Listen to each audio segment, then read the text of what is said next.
अरे अरे भाभी, ये मैं क्या सुन रही हूँ? आपने मेरी माँ को 3 दिन से खाना नहीं दिया। वैसे दीदी, आपको किसने बताया कि मम्मी जी ने अभी तक खाना नहीं खाया और वो भूखी बैठी हैं? जरूर मम्मी ने ही बताया होगा, और कौन बताएगा? वैसे दीदी, मम्मी ने ये नहीं बताया कि बहू की तबीयत बहुत खराब है, वो खड़ी भी नहीं हो पा रही। मेरी 12 साल की बच्ची खाना बना रही है। मम्मी जी ने तो मेरा हाल चाल भी नहीं पूछा कि चलो बहू का हाल चाल पूछ लो। उल्टा अपनी बेटी से चुगली कर दी। मेरी बच्ची खाना बना रही है, कच्चा पक्का जैसा भी बना रही है, कम से कम पेट तो भर रही है। दीदी, वैसे ना, मम्मी जी के पसंद का खाना ना बना तो मम्मी जी रसोई में जाकर अपनी पसंद का खाना बना लेती।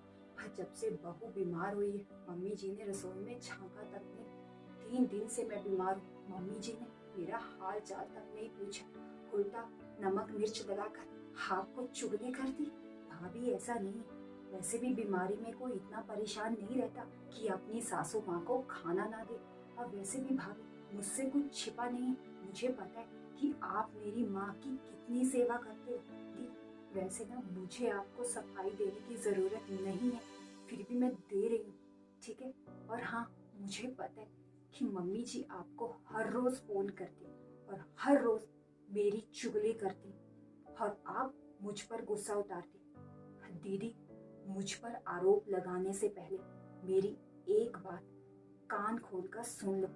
पहले आप अपने दामन में झांक कर देखो कि आप कितने पानी में हैं। मैं सब जानती हूँ। आपने कैसे अपने सास ससुर को खुद से अलग कर दिया। अरे, मैं तो आपकी माँ को खाना तो दे देती हूँ, आप तो अपने सास ससुर को खाना तक नहीं देती।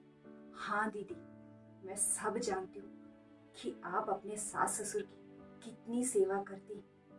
एक बार जब मैं आपके घर आई थी ना, आप घर में नहीं थी, पर आपकी सासू माँ थी और आपकी सासू माँ ने मुझे सब बता दिया।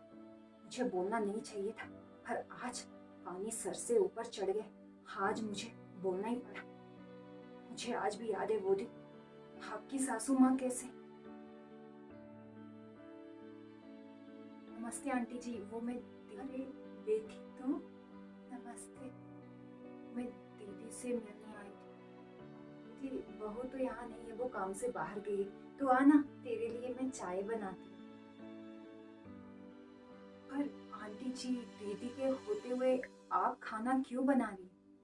हाँ बेटा, क्या करें, हमारी किस्मत एक होती है जो हमें इस उम्र में भी खुद से खाना बनाना पड़ रहा है। हमारा एक बेटा है, हमने सोचा बेटे की शादी करेंगे, घर में बहू आएगी, हम दोनों बूढ़ों को पका पकाया खाना मिलेगा। पर कभी सोचा नहीं था बहू हमारे साथ ये सब करेगी। बहू तो कहती कि मैं तुम दोनों बूढ़ों की तीमारदारी नहीं कर सकती। बहू हर रोज मसालेदार खाना बनाती है क्योंकि उसको बहुत पसंद है, और हम मसालेदार खाना नहीं खा सकते। हमने तो बहू को बोला भी था, पर बहू जानबूझकर मसालेदार खाना बनाती। और जब हम कहते कि हमारे लिए मूंग की दाल या खिचड़ी बना दे, तो बहू यही कहती है कि तुम दोनों के पैर हाथ सलामत है तो खुद से बना लो, मैं तुम दोनों की तीमारदारी क्यों करूं? पता है बेटी, मेरे बेटे ने बहुत मना किया, पर मैंने अपने बेटे को समझा दिया अगर घर में सुख शांति चाहिए तो चुप तो रहना ही पड़ेगा ना, है ना बेटा? मैंने सही किया ना बेटा? बहू को मत बताना, मैं तुम्हारे आगे हाथ जोड़ती हूँ, नहीं तो घर में बेवजह झगड़ा हो जाएगा बेटा। नहीं आंटी, आपको मेरे आगे हाथ जोड़ने की जरूरत नहीं है। मैं दीदी से कुछ नहीं कहूँगी। मुझे नहीं पता था कि दीदी आपके साथ ये सब करती थी। जब मायके आती थी तब तो आपकी बहुत तारीफ करती थी और खुद की भी। हाँ दीदी, हाँ पता है सुखी क्यों? क्योंकि आपकी कोई ननद नहीं है। और हाँ, अगर आपको अपनी मम्मी की सेवा करने का इतना ही शौक है तो अपनी माँ को अपने पास ले जाओ और खूब सेवा करो। अपने सास ससुर की सेवा तो नहीं कर पाए, कम से कम अपनी माँ की सेवा कर दो। अरे वो मैं फोन रख रही हूँ, बाद में करूँगी, मेरे पति आ गए, उन्हें मुझसे कुछ काम है। अच्छा हुआ आज ननद जी को सब सुनाई डाला, हाथ से ये ज्यादा खिटपिट नहीं करेंगी।